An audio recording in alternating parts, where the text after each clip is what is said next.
Hello, I'm a little bit too tired to try and fix my lighting, so sorry about that. Okay, so I'm going to be doing my first Reviews Day Tuesday a la Hank Green today, and I'm reviewing something that is emphatically not by David Foster Wallace and is also not something I would usually read. You ready for it? Okay, so for this Reviews Day Tuesday, I read Things Not Seen by Andrew Clements, the guy who wrote Frindle, which was a book I adored back in elementary school. I have kind of an interesting history with this book. Back when it first came out, right around 2002, I read the first 100 pages or so while visiting relatives in Florida, and in a wonderfully cyclical turn of events, I am going to leave for Florida in about a week, having finally finished this book. It's even cooler than that, though, because you might notice that this copy is not a library copy. It was actually given to me by my ex-roommate. She read it when she was little and enjoyed it enough to buy and keep a hard copy, and then she left it to me when she moved out. How cool is that? Anyway, now for a mildly spoilerific summary. In Things Not Seen, our protagonist, a 15-year-old Chicagoan named Bobby Phillips, wakes up one morning, goes to take a shower in the dark, because that's how Bobby Phillips do, turns on the light to brush his hair, and discovers that he has become invisible, which is a wonderfully obvious piece of imagery representing how misunderstood, not listened to, and generally invisible a lot of 15-year-olds feel. So after staring at himself in a mirror for a while, or I guess staring at where his self would be in a mirror for a little while, Bobby decides to go tell his parents what's up. Bobby goes and tells his parents about his situation, they are duly surprised, and then they make one unfathomable but plot-wise very necessary decision. Bobby's parents decide that if his condition is discovered, he might be carted off to a research lab for life or abducted by the CIA. So they decide as a family to not tell anyone about the minor issue that their son is,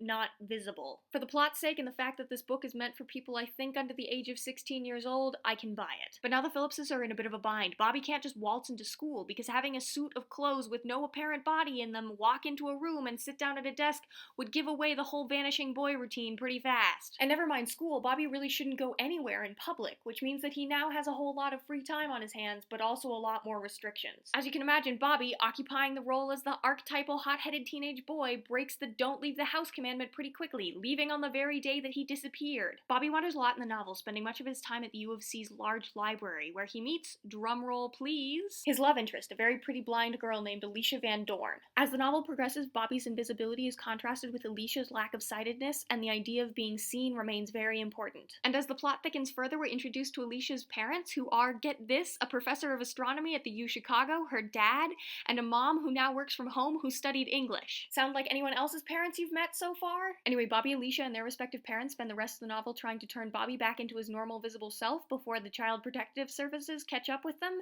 and learn how to get along better and stuff. I'd give this book maybe 3.5 stars out of 5. It ain't so bad, especially if you haven't already been to college and realized that college professors don't really need to find substitutes. And it does suffer a little bit from having such a young protagonist, because honestly I really, really passionately disliked him for most of the book because he was so snotty to his parents. But I think if I had read it as a younger young person, I would have found him more sympathetic and would have liked it even more. But to be honest, that's not exactly what I want to talk about this book. What I really want to talk about is